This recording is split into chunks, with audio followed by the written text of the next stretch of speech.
আল্লামা জামি রহমতুল্লাহ আলাইহি বর্ণনা করেন,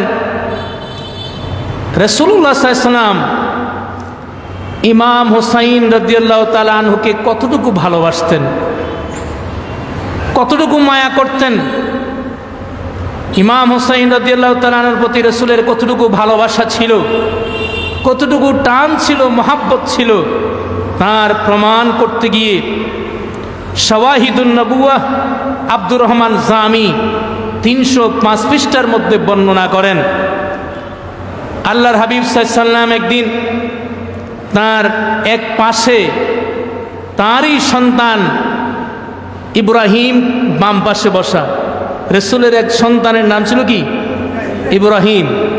ইব্রাহিম বাম পাশে বসা, আর ডান পাশে ইমাম হুসাইন রাদিয়াল্লাহু তাআলা আনহু বসা ছিলেন।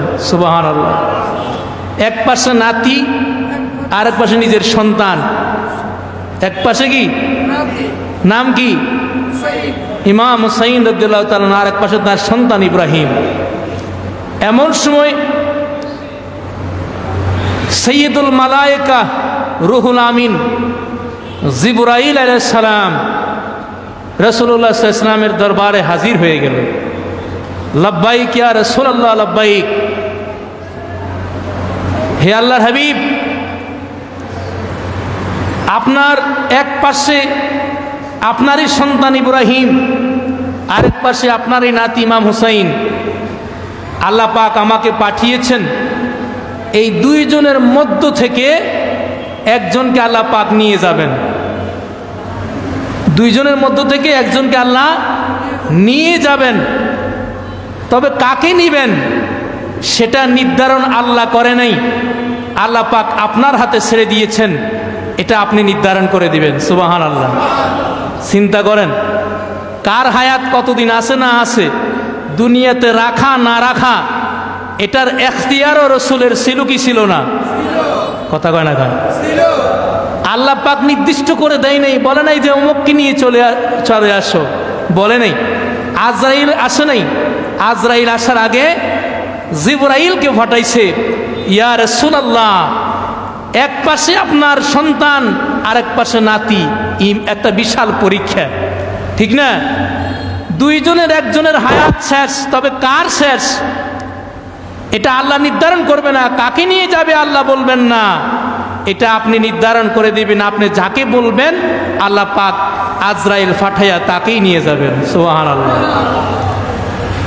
রাসূলুল্লাহ সাল্লাল্লাহু আলাইহি ওয়াসাল্লাম চিন্তার মধ্যে পড়ে গেলেন, এ কেমন ধরনের এক মুআমালা, এ কেমন ধরনের ইমতিহান, পরীক্ষা।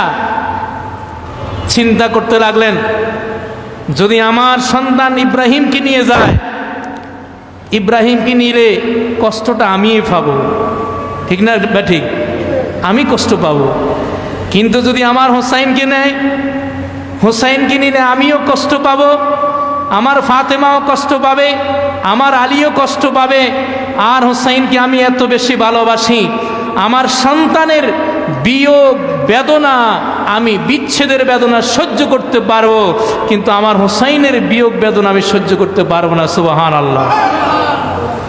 কতটুকু ভালোবাসছেন, নিজের ছেলের চেয়েও বেশি ভালোবাসছেন ইমাম হুসাইনকে রাসূলুল্লাহ সাল্লাল্লাহু আলাইহি ওয়াসাল্লাম। তখন জিবরাইলকে বললেন, জিবরাইল, তুমি আল্লাহকে বলে দাও যে যেন আমার ছেলে ইব্রাহিমকে নিয়ে যায়, কিন্তু আমার নাতি হুসাইনকে রেখে যায়। সুবহানাল্লাহ, সুবহানাল্লাহ।